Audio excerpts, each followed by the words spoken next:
ও কেন এরকম কমেন্ট করলো বুঝলাম না আমি।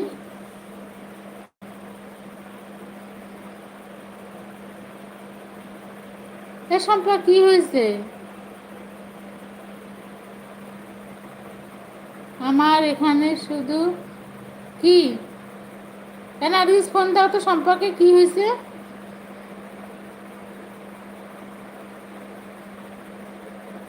অন্ধকার লাগছে সব। কেন হঠাৎ করে আবার তোমার কি মাথা টাথা ঘুরে পড়ে গেলে নাকি?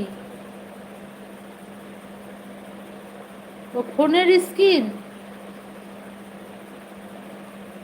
আচ্ছা ফোনটা থেকে বের হও, তুমি লাইভ থেকে বের হও, হয়ে রিস্টার্ট দাও। ফোনটা থেকে বের হয়ে রিস্টার্ট দাও। আমার তো ভয় লাগছিল যে তুমি মাথা টাথা ঘুরে আবার পড়ে গেলে নাকি।